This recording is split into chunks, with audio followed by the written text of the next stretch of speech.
फिर साधक के स्वरूप का वर्णन।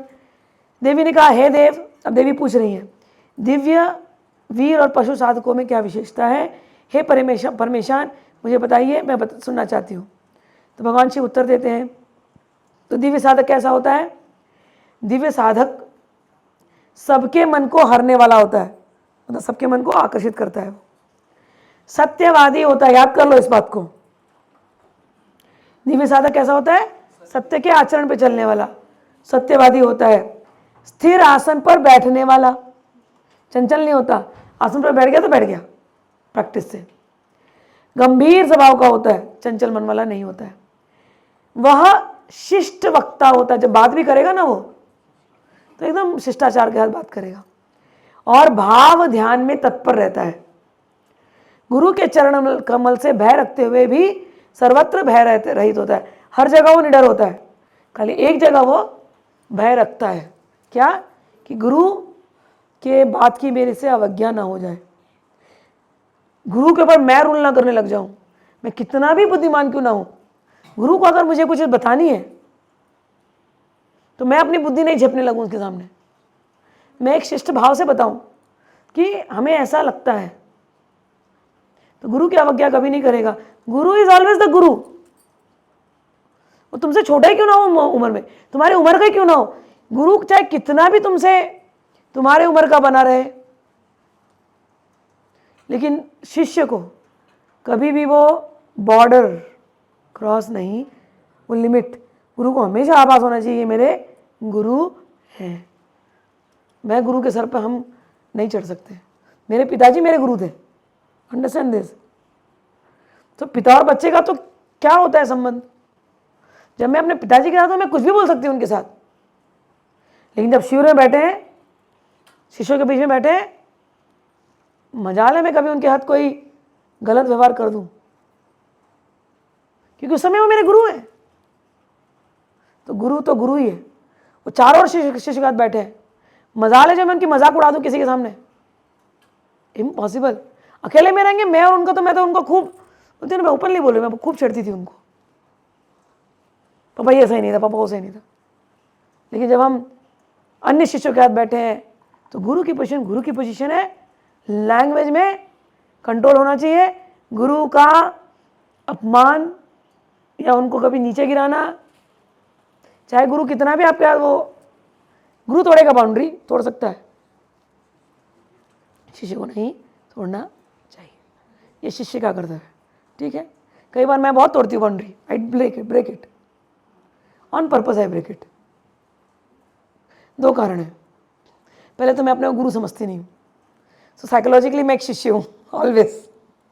सो मैं यहाँ बैठती भी हूँ ना, तो साइकोलॉजिकली मेरे को तो ऐसा है कि ये बाबा लोग बोल रहे हैं, मेरे बाबा जी बोल रहे हैं, मेरे शिव जी बोल रहे हैं, मैं तो हूँ नहीं, मैं तो शिष्य हूँ। तो मैं जैसे मैं अपने आप को शिष्य में मानती हूँ, तो मैं तुम्हारे ऐसे हो जाती हूँ। So I always think I am just a शिष्य, just like him, just like you all. और दूसरा, जब वो शिष्य तो निकल जाता है तो मैं तुम सबकी माँ हूँ। तो कई बार मेरे को शिष्य लोग आकर बोलते हैं, हाँ आपको माँ गुरु जैसा बनना चाहिए। तो मेरे को लगता है मैं गुरु बन जाऊंगी ना तो I will miss that love.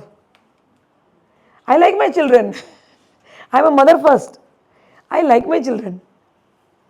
मेरे को मेरे बच्चे बहुत अच्छे लगते हैं, और जब मेरे बच्चे मेरे को प्यार देते हैं तो मुझे बहुत अच्छा लगता है। अगर मैं गुरु बन गया और तुम शिष्य बन गए तो वो प्यार में बाउंड्री आ जाएगी, है ना।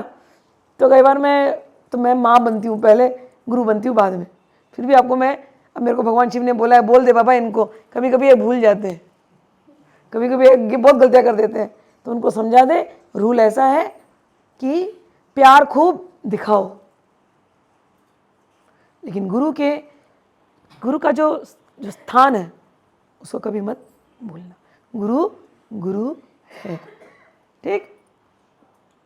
चलिए, वीर साधक का, हाँ कह रहे हैं, दिव्य साधक सर्वदर्शी और सर्वविवक्ता होता है तथा सब दुष्टों को हटाने वाला होता है, सभी गुणों से युक्त होता है, वह दिव्य होता है और सोम जैसे वाक्यों का अनुभव करता है।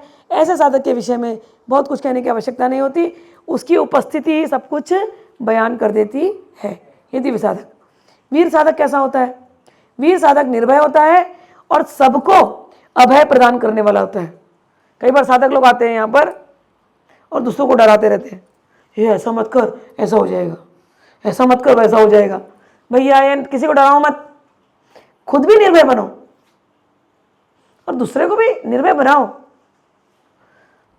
वह गुरु भक्ति में पारायण होता है, वाचाल होता है, बलवान होता है, शुद्ध और पंच तत्व में सदा रति रखने वाला होता है। वीर साधक अति उत्साह संपन्न होता है, महाबुद्धिमान होता है, महासाहसिक होता है, महान विचारक और साधुओं की रक्षा करने में निरत होता है। वह तत्व में सदा वीर, विनय संपन्न, याद रखना विनय, ह्यूमिलिटी होती है, और उत्सुक रहता है। इस प्रकार अनेक गुणों से युक्त वीर साधक रुद्र के समान होता है। पशु साधक कैसा होता है? सर्वदेवों से बहिष्कृत, अधम और पापी मन वाले होते हैं।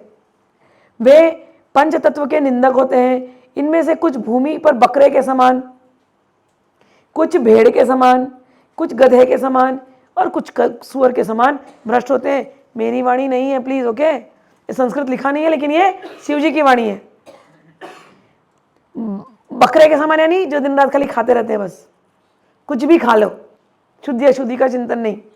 भेड़ के समान भी वही आ गया, गधे के समान तो आपको पता ही है, सुअर के समान जो कचड़े में ही रहना चाहते हैं, आपको पता है। तो ऐसे साधक जो होते हैं पशु साधक है, उनको ये विधि विधानों में कोई इंटरेस्ट नहीं है, फिर भी अपने आप को साधक कहलाते हैं। जैसे वो मंदिर में आपने देखा दारू लेकर के चढ़ा रहे हैं, देवी को फेंक रहे, वो क्या हुआ? दारू कहाँ से निकलती है? खूब फर्मेंट करते हैं कचरे में, और वो एक देसी दारू होती है, मैंने देखा है। वो देसी दारू तो पता नहीं गटर के अंदर रखते हैं उसको, सच में।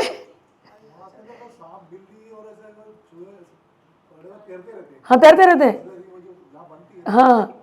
तो देसी दारू को तो गटर के अंदर तो एक त्यौहार मनाते हैं महाराष्ट्रियन लोग, गटारी। दारू पीने का वो त्यौहार है ना, ऐसी है ना, सही बोल रहे हो ना? वो गटारी ना, क्योंकि क्या होता है वो आई थिंक चतुर्मास, रक्षाबंधन के आसपास आता है। चतुर्मास के बाद दे कांट ड्रिंक और समथिंग लाइक दैट, ऐसा कुछ है श्रावण महीने में। तो श्रावण महीने में शिव जी का महीना है, तो I think they have to, उनको थोड़ा सा ऐसा बनाया रूल उनके लिए कि तुम ऐसा शुद्ध रहो। तो वो पशु साधक थे, तो उनको शुद्ध रहने के लिए पूरा टाइम तो रह नहीं सकते, तो उनके लिए गटारी का एक दिन बनाया। तो गटारी में खूब गटागट ठीक है, खूब पी पा लो, उसके बाद में उनको शांत होना है। तो ऐसे जो साधक मैं बता रहे हो, ये पशु साधक है। वो पूजा करने भी जा रहे तो वो शराब भी चढ़ा रहे, ये पशु साधक है, लेकिन उनको भी हमने एक्सेप्ट किया है, तो ये उनके गुण होते हैं। पशु साधक सर्वदेवों से बहिष्कृत, देवता लोग उनके आसपास आते नहीं हैं। अधम होते हैं, पापी मन वाले होते हैं, वे पंचतत्व के निंदक होते हैं। इनमें से कुछ भूमि पर बकरे, इसे बता दिया। ऐसे पशु साधकों को दुष्ट और नराधम समझना चाहिए। ये देवी की अर्चना नहीं करते, इस कारण इनको सिद्धि कैसे मिल सकती है या इनकी उत्तम कोटि में गणना कैसे हो सकती है? ये साधक शाक्त साधना से सर्वथा वर्जित और परमार्थ से बहिष्कृत होते हैं।